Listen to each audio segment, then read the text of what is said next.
Well, I'm honored to be with you guys, being a family therapist for eons now, and in that evolution of being a family therapist and kind of dabbling, beginning to try and see how within the ketamine legal framework we can do family therapy. We've done a bit. Um, it's not my ideal for family therapy. My ideal for family therapy has always been MDMA because MDMA lubricates, it facilitates it, hearts and doors. But I still think, having done it a bit, there are a bunch of different ways in which we can do family therapy with ketamine until we have MDMA in our toolbox. Um, and so I'm happy to be here with you guys for that discussion and open that door together. Thank you. Thank you. And Scott, Dr. Scott Shannon, did you introduce yourself? I will, Reid. Thanks. Hi, Scott Shannon. I'm a child, adolescent, adult psychiatrist. I work in Fort Collins. We're a MAP site for the phase 2 and phase 3 studies.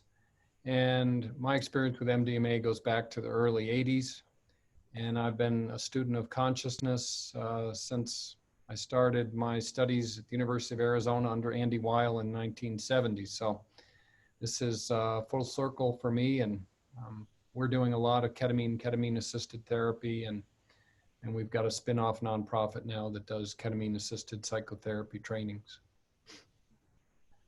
Beautiful. Thanks. How about Bruce and Marcela? You're up. I'm Marcela Ot'alora, and I also work in a phase 3 study, MAPS phase 3 study in Boulder, and I'm a trainer and a supervisor for our training program for MDMA-assisted psychotherapy. And yes, I agree with you, Phil. It's MDMA really serves itself in terms of doing family work. And I have a private practice where I do ketamine work. And it will be really interesting to have this discussion and to know like what works, what doesn't, what should we do? Is ketamine the medicine to take for family work? And I'm also interested in just the way that I work with families of my clients who do ketamine. And I'm Bruce Poulter, and basically everything Marcela said, I also do. So, well, I just won't repeat it. We'll keep it short. And families are really interesting. I mean, you know, from a systems theory standpoint, boy, the forces at work are very powerful and compelling. And certainly one of the things we see in the studies is how when you take somebody who's got PTSD and you change them, they change, I should say, sorry. The impact on the family is absolutely powerful and dramatic. And so we do everything we can to prepare the family for that. But that's because we're doing research, it's just like we have to do it in a this really tepid way. So, but it's really powerful to see how when an individual changes, the effect on the whole system. So I look forward to our conversation. This is going to be great. Thank you. Adele. Dr. Adele Lafrance, how about you next? Hi, I'm a psychologist and researcher, and I guess for the last 10 years was working on the development of a family therapy model. Not a traditional family therapy model, but a family model where we are recruiting caregivers of loved ones who have mental health issues to kind of smooth out some of those transitions that we've been talking about. And so I'm clinical investigator for the MDMA assisted psychotherapy study for eating disorders. And as part of that study, we managed to include an official kind of caregiver component. So really excited about that. And I've had the opportunity to work with families with psychedelics in the context of ayahuasca and also ketamine. And so I'm really excited to learn from all of you about what has worked, what hasn't worked, so that we can continue to kind of refine these ideas and bring forth more family-oriented psychedelic therapies. So thanks. Thank you. And I'll just give a brief introduction of myself and then we'll jump into questions. My name is Reid Robison. I'm a psychiatrist based in Utah. And I'm probably the most, well, definitely the most newcomer of this group to family-based healing and growth, but I must say it's some of the most meaningful and important and most cherished work I do. Over the past couple of years, I've had the honor to work with Adele and others on the MAPS protocol with caregiver involvement, even some plant medicine interventions, retreats abroad in jurisdictions where we can for families, and very recently family-based ketamine work, bringing people in from out of town and working with them here.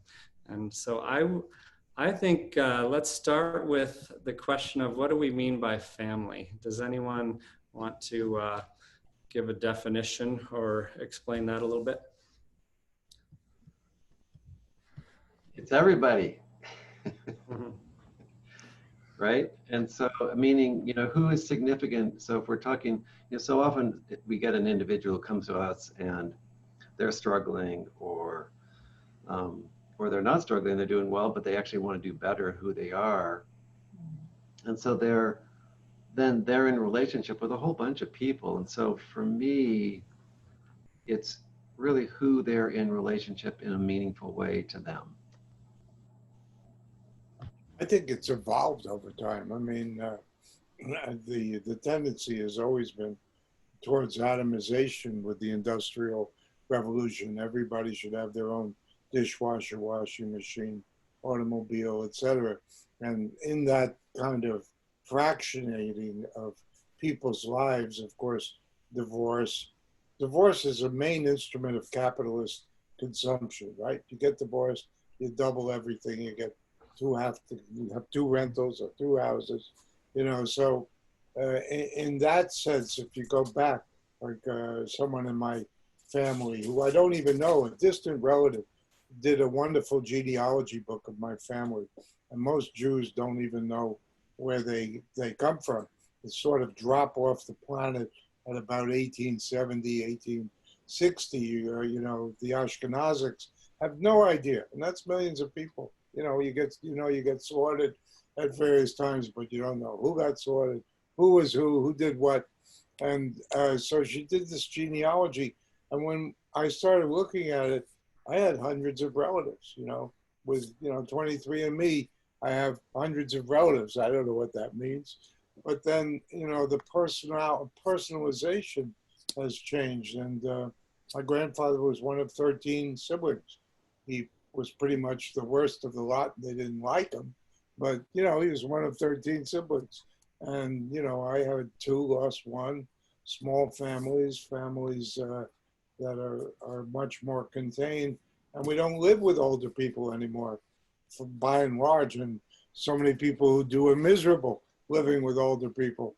You know, I don't want to live with my older person, take care of them, it's my life. Or I don't want to live with my younger person. They're going to constrain me. So the notion of the expanded family, the wonderful Italian family that gets along together, you know, and lives together and thrives together and farms together and all of that, it's so changed. So I think we're in the profession basically because, well, families were always screwed up, let's be honest. They always had fights, and they always were in dominance, and who was number one and who was paterfamilias, and women were oppressed.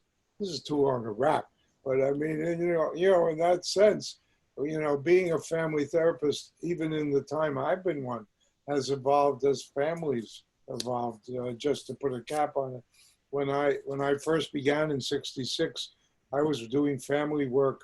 I had a little grant. It was the second year of summer in med school. I was on the Lower East Side, where all the great settlement houses came from, and where, you know, my grandparents lived, and the Jews moved out, and the Italians moved out. And what was left were mostly dregs, people who couldn't make it, who couldn't get to the suburbs. And so the quality of minds, you know, amongst people who were still struggling survival in tenement squalor had changed completely. And so the settlements had changed completely. And that whole evolution of helping immigrants to come into this country, which was really a beneficent thing. I mean, people organized to help immigrants become part of this world, usually along religious or ethnic lines. That thing has disappeared pretty much. So now we have we have walls against immigrants instead of settlement houses to help immigrants go somewhere. So anyway, that's a long rap about a sense of family. I have a strong sense of family, but it's small. It's small. It's intimate and small. And it's fractured. I got divorced. Yeah, but you bring in that important piece of the lineage, right? So it's easy for us to focus just on who's right in front of us, and without giving due to the this long lineage that they've been part of, and that they represent in a sense. Yeah, and I would add too, like just to focus on mom and dad and primary caregivers, because that's one of the themes that comes up over and over again when, in the context of research or clinical practice with medicine work. Injuries, misattunements early on that occurred in the context of those relationships seem to be really, really powerful at this stage of our evolution. As humans, there's just something really potent about mom and dad, and even if we weren't raised by them, that the psychedelic medicines kind of bring us back to in terms of original wounds or early wounds. But yeah, I mean, I echo what everyone said. There's in the back, all around, who's in front, and then our global family. Yeah. My sense is that the definition of family changes after you've had psychedelics as opposed to before. I think what you realize is that we're all connected. That's true too. As the Native Americans say, all my relations. And I think family, what we're talking about here is our core concentric circle, but we realize there are circles radiating out. And I also think it's important to bring in that if you think about different cultures and different marginalized communities in this country, family is a very different thing. It's not just that nuclear family that we tend to have very small protective walls around, and that the richness in a lot of cultures is community and is how they become a family and protect each other and help each other and suffer together. So to also keep in mind that it just depends on culture as well. I grew up in a culture where I had maybe 5 mothers that were all extended friends of my mother that were always around and that became part of my upbringing and that I saw as mothers. So it's something to also keep in mind. Well, I think, community is family. I lived in communes for quite a while as a young person. I was even a commune therapist for a little while, hustling around trying to help communes stay together, which wasn't the easiest thing. It's hard enough to keep 2 people together. But that sense of community, here we're kind of a family in our feelings for each other. I have feelings for all of you. I wouldn't ask any of you for money, but I do have feelings for you as friends and as people who I believe share views. And I would trust getting closer to you and connecting in that way. And so if family is about relationship rather than about biology, it's about both.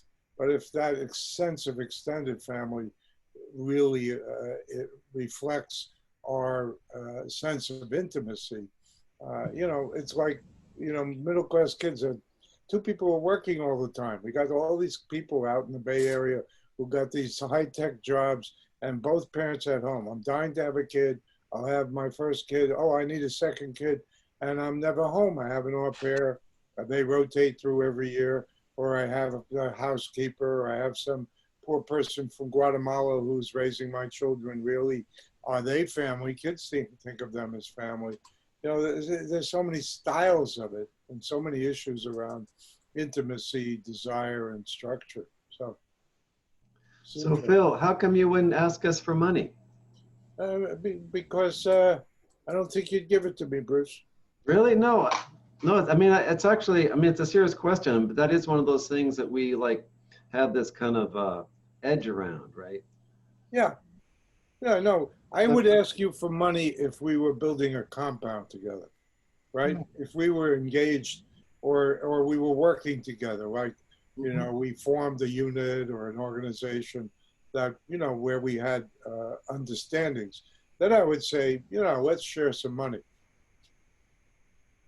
Yeah, well, I mean, but it's an interesting thing. It's like if you actually had a need and we are connected, at what point is it not okay to ask? And that's more kind of I think that's a great question. that place where then, you know, or, you know, when we talk about families, one of the issues that comes up, which is, you know, how I only ask my immediate family for these things that I need. Right. No, I And think that some issue really of don't. sharing, as you raise it, is critical. I did a thing I'm very proud of this past week. I paid for college tuition for a non-relative because I knew I had enough money. I saw how she was struggling, and I said, you know, I have enough money to put you through a UC school for the 2 years that you can get your degree in. And I've done it, and I've started, and I'm so glad to do that. Yeah. Yeah. Thank you. And so let's jump into psychedelics and family-based healing. Like, what is happening now, and what are some proposed models? Maybe Adele could start with that one. I heard Adele say recently in a family session something that stuck with me: once connected, always affected. And I hear her talk a lot about the power of leveraging the neurobiological bonds of family members. So Adele, maybe you could speak to that, and anyone or everyone could add to it. Sure. I mean, it's for sure my favorite topic, and a direction that I really want to kind of go further with all of you. And a couple of ways that I've been thinking about it, or actually doing it, and a lot of it with you, Reid. So thank you for kind of just jumping in the deep end with me and trying these things out.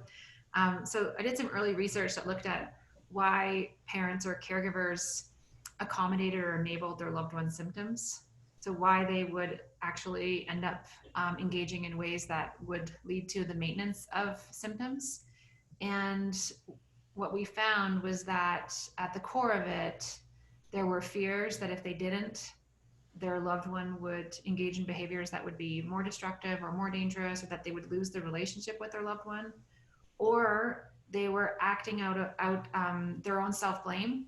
And so by accommodating and enabling their child, adolescent, or adult, they would soothe that self-blame that they carried for not having been there for them in the ways that they needed, and they had a narrative of it being their fault. And so I was thinking that it would be really important to kind of bring caregivers into the work, both so that we could help soothe their fears, their shame, so that they could automatically show up differently in their loved one's treatment, and also give them some skills and strategies so that they could know more of what to do.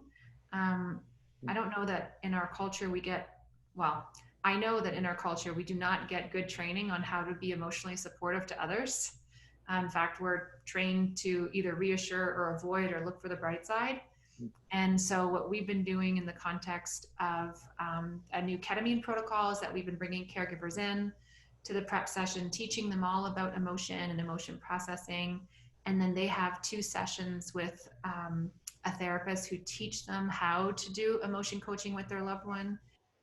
And we target those skills around what the identified client needs most. So in the context of anorexia, for example, we're teaching in this particular study, husbands, parents, to engage with their loved one in a way that supports their expression of anger, healthy anger in relationship, because we're seeing that as a really valuable object of intervention for anorexia, for restricting type anorexia. Other times it might be around shame or self-blame around the illness. And that's been going really, really well. It's a very similar model that we're using for the MDMA for eating disorder study.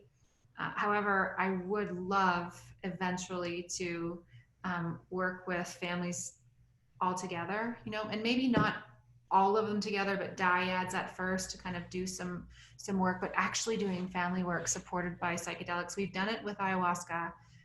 Like others, I believe MDMA is another really, really, really powerful medicine potentially. But I think there's and then, sorry, one more way that I'm just even more fascinated about. A number of years ago, there was a woman whose daughter was so physically unwell, medically unwell, that she could not participate in an ayahuasca retreat abroad.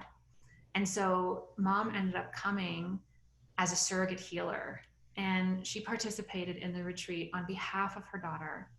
And it was amazing because she went home and her changes translated into changes in the relationship, which led to these beautiful healing moments for the daughter. The daughter was well enough to come the next year, and a lot of things happened. They were supported in lots of great ways, but they're in a completely different place and doing really, really well. So there's that other possibility of like surrogate healing. Could you explain, give us a little picture of how you do family therapy with ayahuasca? I'm really curious to hear how it goes. Yeah, for sure. Well, so Reid and I participated in an intervention recently, and so the family participated together in intention setting, and then we did work individually with each of the family members, and then collectively, and then they drank together, and then we did debriefing, meeting individually with family members, and so on and so forth. And sometimes, there are times where they didn't always drink together, depending on what the needs were and the dynamics were that were being addressed. But we learned a lot. And then we've had other situations where people who consider themselves family work together. But it was a tricky balance, and one that I'm continuing to kind of reflect on in terms of how much to do alone, how much to do together, because we do want to promote that sense of self, that individuation, and also bring healing to the bonds that connect. So I don't know, I don't have the answer for that one yet. It's still something that I'm kind of reflecting on. Well, thank you. Can we talk about, maybe Bruce and Marcela could take this one however you'd like, how the family system is affected by both the struggle and the healing?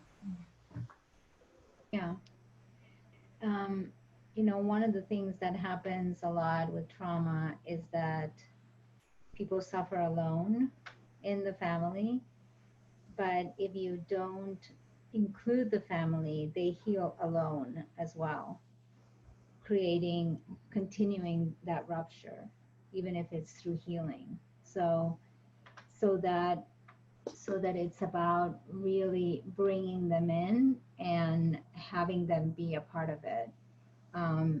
In our phase 2 study, and even in the first part of phase 3, one of the things that we noticed a lot was that the person coming to us was the identified patient, and then the family all had their roles that they played in that system of how to take care of that person and how to manage it, either by avoiding or sometimes really beautiful things and sometimes really unhealthy ways of dealing with the situations that the experiences that they were having.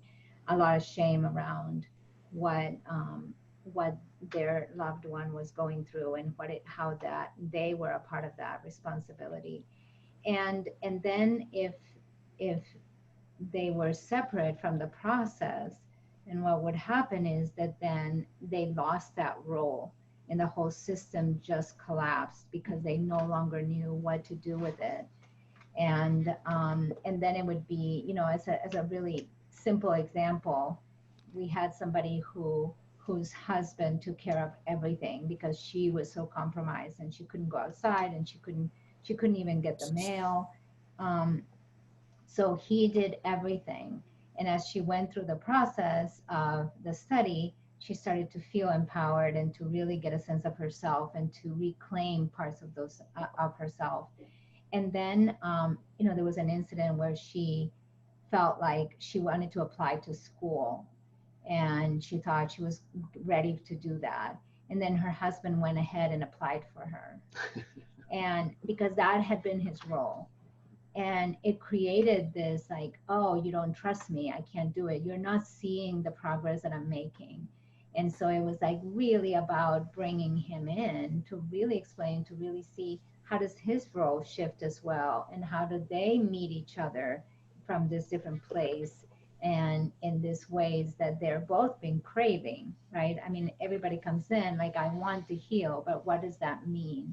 What if healing happens? How does that translate to the system? How does the wisdom of the grief get passed on and explored, and that transition happens for everybody in the system? So we've seen that when loved ones come into some of the sessions, maybe even at the end of an MDMA session, the last 2 hours, for instance, when the person is still has already done their process, but it's a way for them to really be a part of it and to come in and to be included.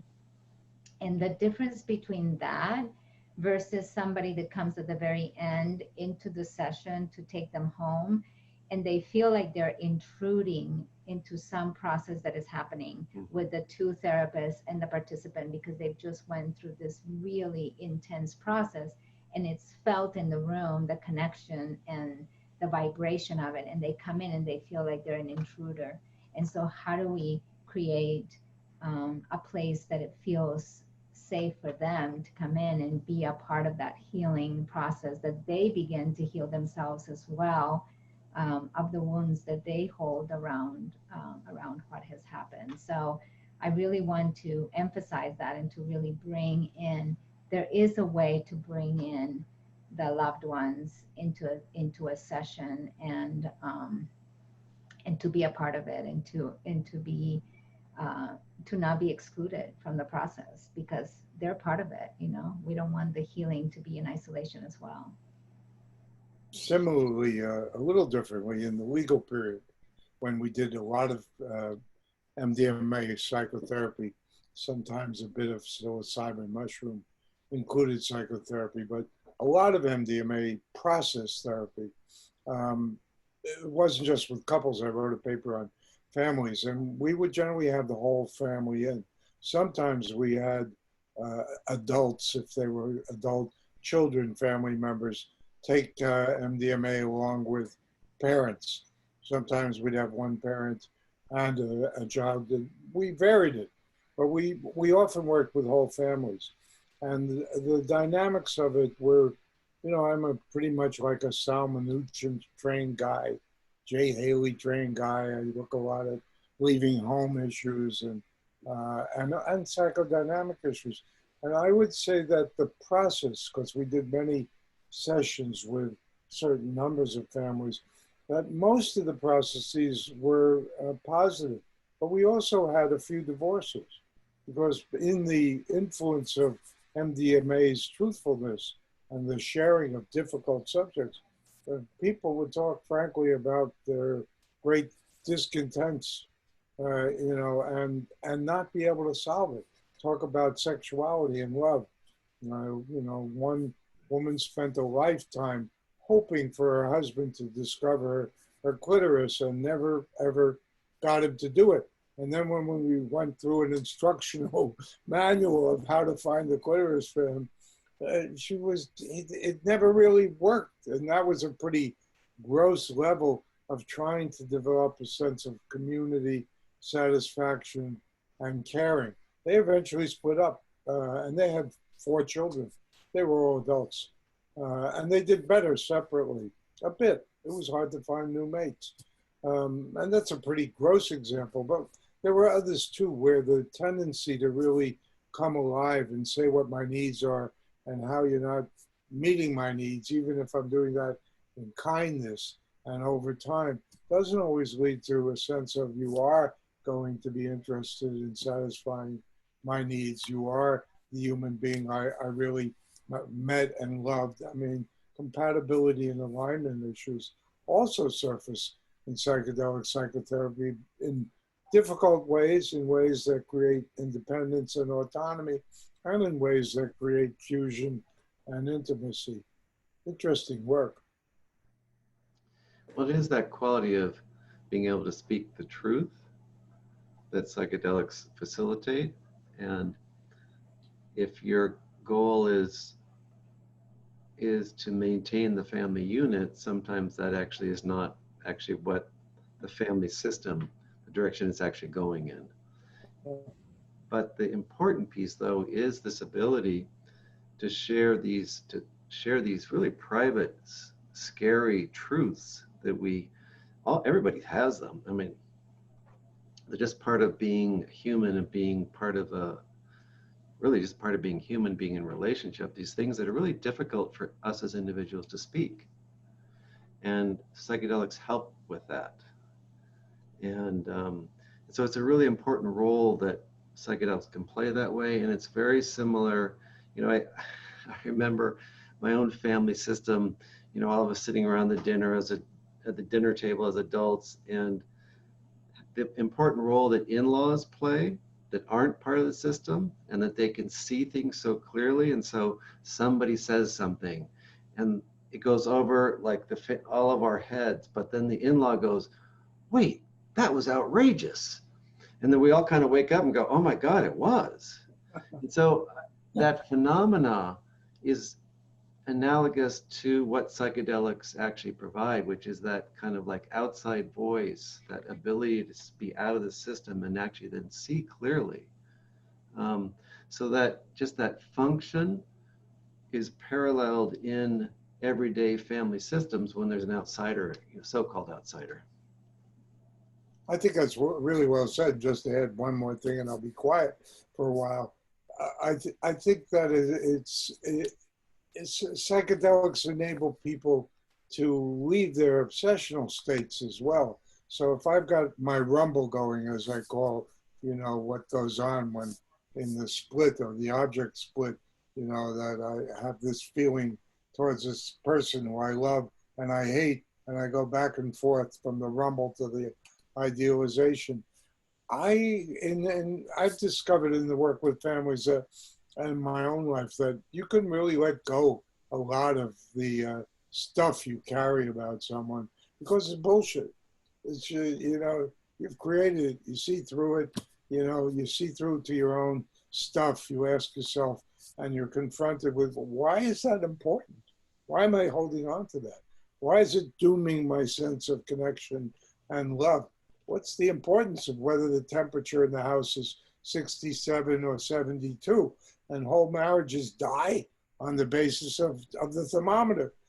So a lot of that stuff is really, really helped, I think, abetted by the psychedelic work. Now I'm quiet for a long time. I'm respecting family balance. And Scott, a question for you, if you're up for it. What are some of the pitfalls and potential power of couples work, in particular with psychedelics, whether it be ketamine or otherwise? Well, I think we've talked about some of them.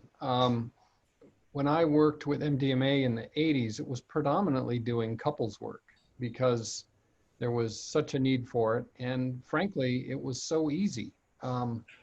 Because if you gave a couple MDMA, you look like a genius. And it was really my introduction to psychedelic work. And I can remember one couple, they're actually friends of ours. He was a physician, had an enormous ego, very successful guy.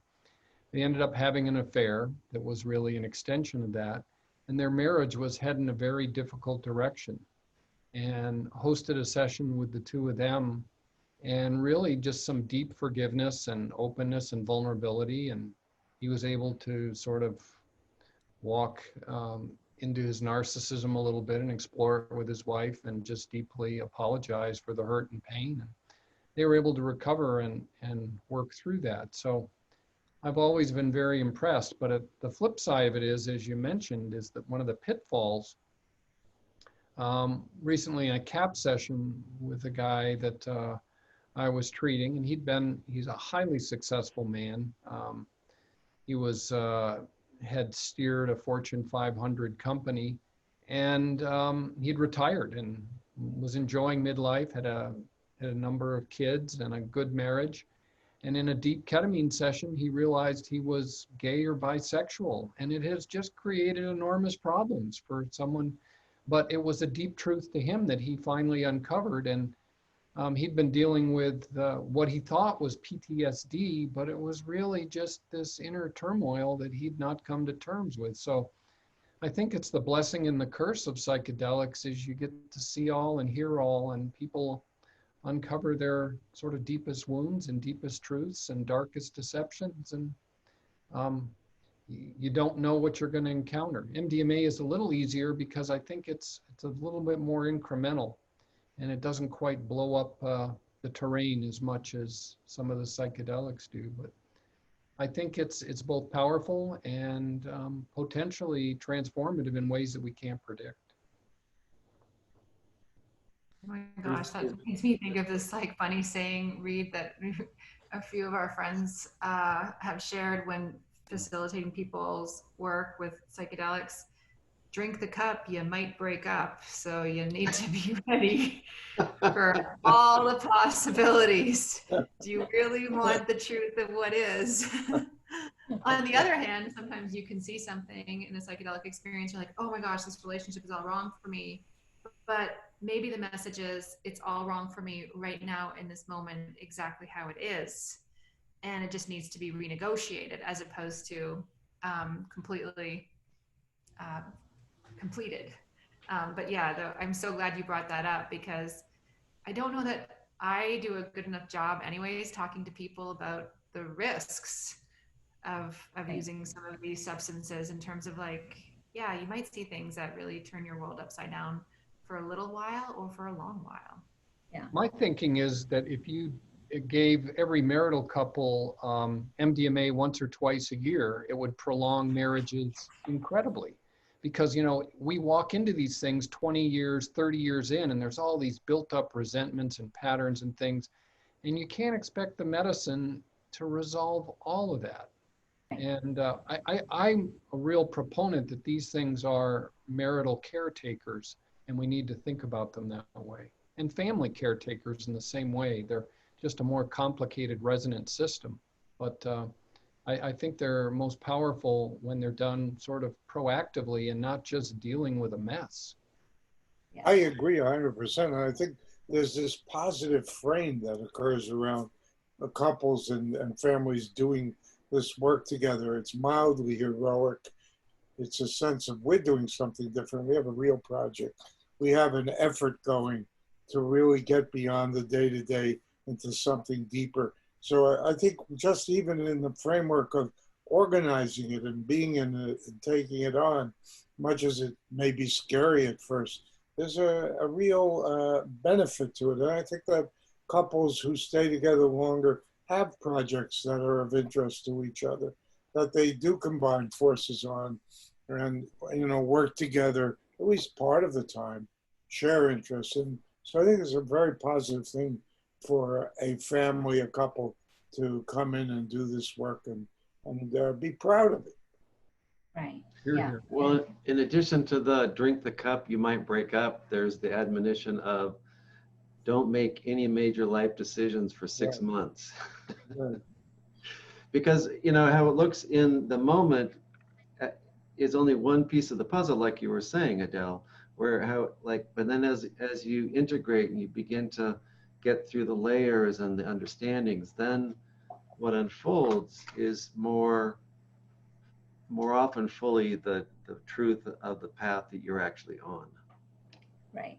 Yeah. I think it's so important it's breaking up or falling in love, right? It's like, oh, I'm in love, taking psychedelics with this person, and just being able to enjoy that in that moment and to really see the vastness of it and how we don't live in a vacuum and everything is affecting everything, and what that actually means might be very different. I remember one participant saying, the message that I got during an ayahuasca ceremony was, leave your wife and leave your job and start over. And he said, I'm really glad I didn't listen to that, because that's not actually what it meant. And so it's a caution to what is the meaning of what you're getting, which makes integration so much more important. You know, that's why it's so important to really be able to integrate and to really be able to understand what that's about. So maybe we can talk a little bit about ketamine and couples and families. I know something you've been doing it. We've been doing it over time, radically, with several couples. And you know, the integration is often difficult because it's not that enlivening of communication for large parts of it. So it's really the kind of integration that occurs. But we have a couch in which reclines and we have couples do it together. We try and keep them in sync.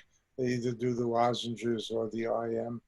And I think that works not as well as MDMA works, but then what's stimulated in the aftermath of it, I think, is often of great benefit. And we've been doing families with adolescents, where the adolescent has been really the focus of the ketamine work, but parents are involved in the sessions before and somewhat after, and supervise the use of the medication. And we've had some pretty remarkable results in that way. So it's kind of collateral therapy rather than full kind of psychodynamic therapy. And some of the kids we've worked with have been in, residential places and wilderness camps and addiction issues. And we haven't got a lot of numbers, but I'd like to hear about others. It's been useful, and we're going to continue to do it and try and develop it. Well, in a related way, what I see is that the relationship, parent-child relationship, often changes significantly after the parent has been through their ketamine experience. Mm-hmm. And it brings me to thinking about fit and resonance with systems, because it's not even one of the targets of therapy. It's been about, either dad or mom's trauma or their depression or inability to engage in life. And what we see in the aftermath is that the parent-child relationship gets rejuvenated, even though it's not been addressed. And the child is often, I think, surprised by I think there's a shift in the field that happens with the person and the family and the system. And that intrigues me deeply. Yeah. I think for one of the things that I've tried with ketamine is where the couple, it could either be a partner or it could be a child or a sibling, and they take it at the same time and they're together in the room, but they're having their own experience, and it's just that the little time after. So if we meet for 3 hours, and after the first hour, when they're starting to feel that the ketamine is wearing off, then they begin to talk to each other about the experience, that connection that happens then and how they relate to it and to each other is really helpful and profound in terms of the relationship that they have with each other. And it does open that door for a little bit more exploring about what is there for them, what is maybe getting in the way of them connecting, or what are some of the changes that they need to make intentionally and be conscious of, that they can speak about it. They're still in this very sweet space, right, where they can be open to receiving each other in a less judgmental, critical way.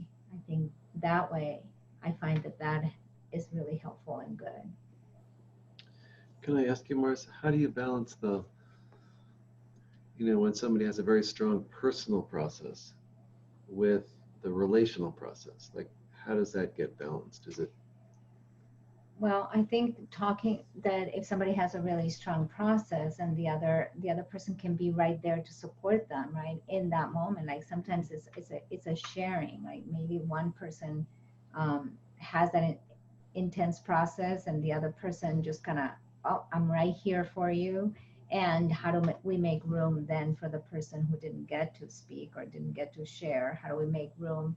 How do we have an integration session where that person can then also share about what happened to them and what was that like for them to be there, to sort of step up and be there for the person who was struggling and having a difficult time. So it's about balancing, I think. And it may be it may not be, quote, the identified patient, right? Yeah, I mean, I think they come in with an intention of relationship, of being relational, of being a part of each other's work. Yeah, I'm actually starting to work with a father and son, and the father came because his son's in a classic kind of story, in a wilderness camp due to addiction issues and all those kinds of things that happen, and the son's coming back, and he wants his son to do ketamine. And it's like, well, okay, let's start with you. And one of the interesting things was that, when he's got 2 kids, and he was talking about his kids, and one of the things that became really clear to him is one kid, the kid that he considers to be in trouble, is sad. His other kid is bright. And so just that simple awareness, like bringing awareness to him, it's like that how he relates to his son that he's worried about. And it's like, and beginning to kind of like, well, what else is in addition to sad, what else is your son? So beginning to shift the father's orientation towards the son that he's worried about. And, we'll see what happens if his son ever does come in. But, it's like working, when we do this work, to really be mindful of the whole, all the relationships that are at play, and to reflect back and bring awareness to the individual so that they can actually and as we've been talking about, the importance of the caregiver actually increasing their awareness about, what's really out of, habitual or out of consciousness, and how important that is in facilitating a healing process. I think we create narratives about our children, about our family members, our spouses, and psychedelics help us to relate to them as they actually are, and not Yeah. narrative. Yeah. Yeah, beautiful. Adele, anything to add on these family-based models and the ripple effects we're talking about? Well, just in terms of the individual versus the family process, in the context of our FCAP study where a caregiver is involved but are not receiving ketamine, what we've done is that for the first ketamines, both attend the first session where we give them all the information about what we're doing and why. And then the first ketamine session is just for the individual with the identified patient. I mean, I don't like that language, but the person who's coming in for the healing. And then during the integration session that they have on their own, we talk about at that stage, do you want your partner or your parent to come in for your next ketamine session? You have the choice of having them come for the pre-session, the actual ketamine session, the post-session, any one of those, and they make the decision alone on their own, just in case they would feel uncomfortable making the decision in front of their loved one. And then that's what we do. And so today, for example, we were working with a patient, and she did the first 2 alone, and then she decided that she wanted her husband there for the third one, and in part because he had been learning some of the emotion-focused skills and was using them. And so she developed that trust, that renewed trust in his capacity. And we think it'll be empowering for both of them, that he'll start to feel like he has more to offer, and she'll start to trust in his efforts, in his help. And so that's kind of one of the ways that we've slowly built in this family piece. Another way is when we did the whole family being dosed at the same time, we made it so that the young woman, the daughter, was in charge of who was in the room at what time, and if the integration sessions were together or separate, if the dosing sessions were in the same room or in separate rooms. And we just kind of made it that was the rule, that the daughter got to make those calls, and the parents were actually quite relieved not to have to negotiate those situations. And she chose all the way through to have it separate. And yet one of the comments that they said at the end of the retreat was that they'd never felt closer. So we learned the value of spaciousness as a way to promote connection. So that was really cool. Right. Beautiful. was beautiful. Well, what's next? What does the world need in terms of protocols, models for family-based healing? Anything to throw out there while we're in this? It makes me want to sing what the world needs love, love so much, you know, that's what the world needs. Well, You I know, can figure. we just did a session, a truly moving session that was live, and we didn't capture it with Jack, and it was so beautiful. And he did this amazing meditation, and just about bringing into our beings great compassion. And we'll share it on we'll reprogram it for another time, like we will with this. But that was the message basically. Do all these things bring us closer to compassion, understanding, tolerance, and respect? That's, what else is there? Well, I would make a shout out to invite therapists to get some family therapy training, so that they have some background, some experience in order to identify some of these patterns for what they are, and so that they don't shy away from bringing in caregivers who they may see as problematic, that there are ways with some skills, some techniques to help transform some of those problematic patterns, not just to invite the caregivers who seem supportive. And I think there's just a lot of value in learning how to work with those dynamics in a good way, so that it ends up the work ends up being more inclusive naturally, organically. Yeah, Adele, I really like the model that you've been using in terms of this teaching specific skills that are needed in order for people to be successful, partners, members of the family to be successful at things that they haven't been able to. Yeah. Well, in a sense, that's a question opener. How does that relate to imago work, or to John and all his great work on couples?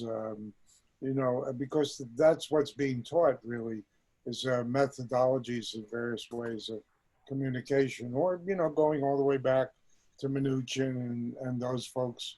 That is what the practice has been about, is really in various ways, from Rogerian onwards, to saying, talk this way, communicate this way, nonviolent communication, which I've been a fan of. So how do you see incorporation of some of those kind of approaches and skill sets that are well developed into this as well? Yeah, what does that look like? I think we use that in psychedelic assisted psychotherapy in general. We bring our skills as therapists to the work. And how does that apply to couples and family work in particular, or what does integration look like in particular? Any thoughts?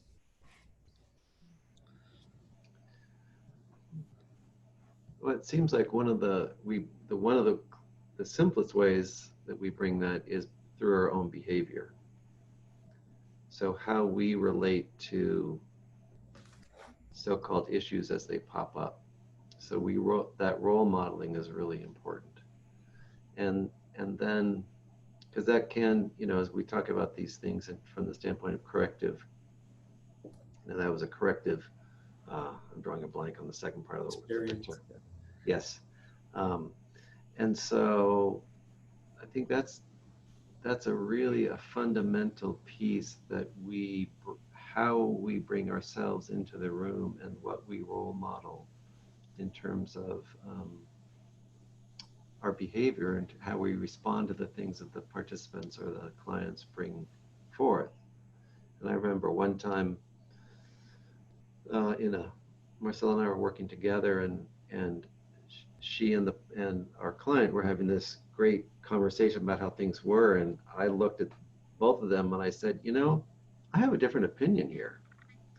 And the client was like frightened, like, uh-oh, mom and dad are fighting now, right? And then, but it was just like, and so we worked it. And so I think we have tremendous possibility in terms of how we conduct ourselves to facilitate different outcomes. So as one part of that answer. And I think this tool really has the power to rejuvenate systems thinking and family therapy and just bigger models that we've lost sight of in this whole chemical imbalance misadventure we've been on for the last few decades. And I think it gives us a chance to think about ourselves as energetic beings and how we fit and resonate with others, and how we shift ourselves at fundamental levels and shift our fundamental relationship with others.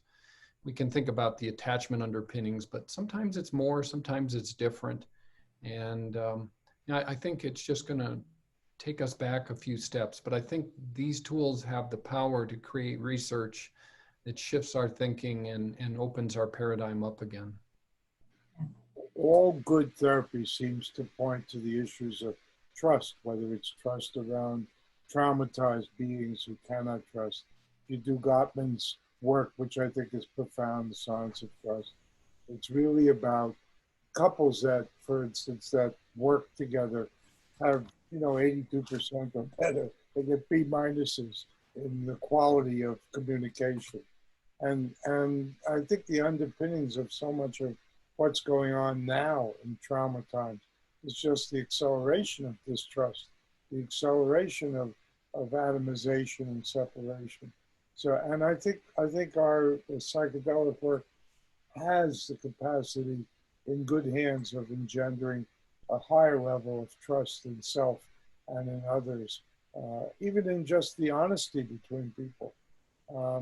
So it seems to me that's the bulwark of method, is how do we both create the nests in which trust really is fostered, even within the transferential, counter-transferential terrain of difficulty. But how do we foster that sense of trust between beings towards themselves? Because most of the people we see are suffering with terrible levels of distance and fear and loss, and aren't even aware of it half the time, and the culture is just spawning it on and on and on and on. So I think that's my catchword, and I imagine yours as well. Yeah, and I think just not to forget that they are a system, that the clients that are coming to us are a system. They have others in their lives that are part of that.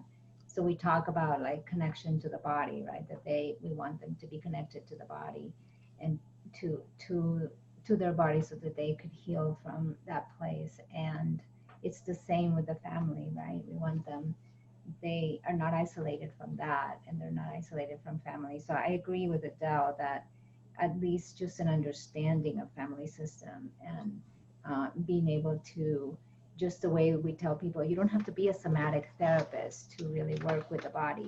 You don't have to be an IFS therapist to work with parts of the self.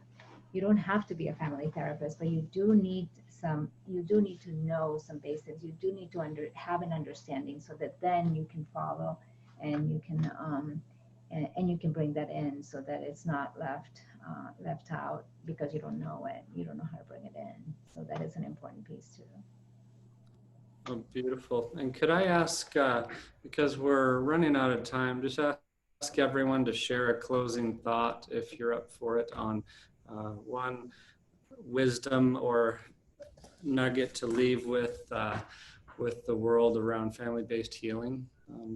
Maybe we could start with Adele.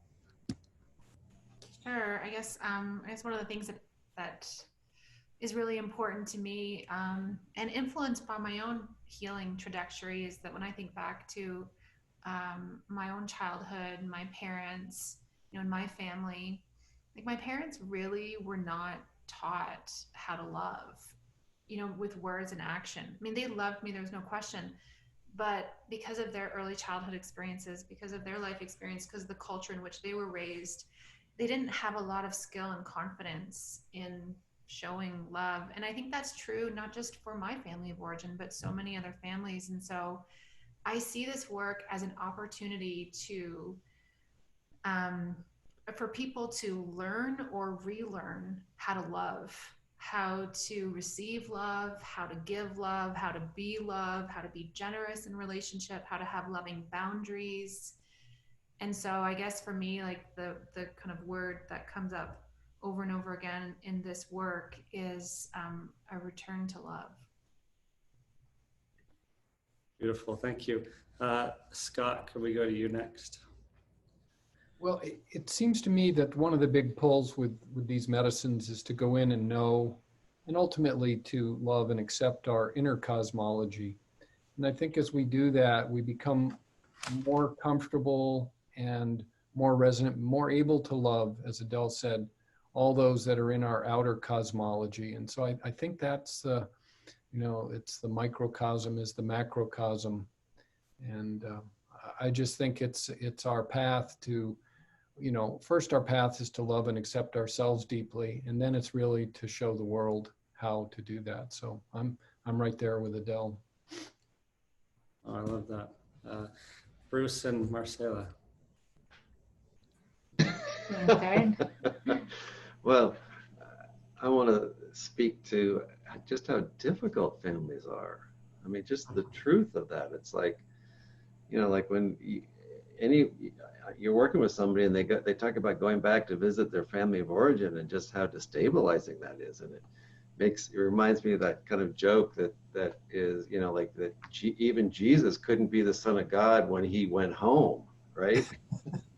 You know, I mean, it just speaks to how difficult it is. And so, and because so much of how families as a system, how they operate, these underlying assumptions are hidden, they're invisible, they're just out of conscious awareness. And so the hope really is in being mindful about what's happening and bringing awareness to the system in a meaningful way, with love and with compassion and with understanding and curiosity. And so I wanted to acknowledge how difficult, you know, how complicated it is, and how much all of us struggle with our families of origin, or in the case of the beatific Italian family model, they don't. But I do know, you know, how hard it is for folks, and that with awareness, and that's where the hope is from my standpoint.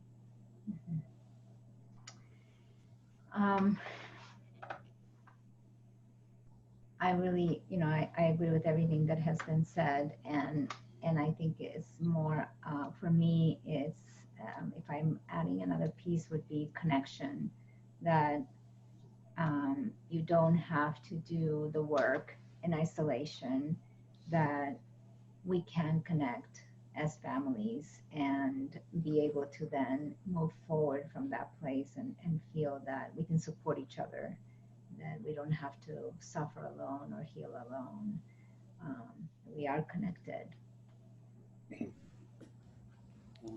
Thank you. It's beautiful. How about you, Phil? Some closing thoughts. Well, I'm in the midst of a family affair. You know, this whole thing has been brought on by my son, Eric Helix, Polyamori, whatever his name is in the moment.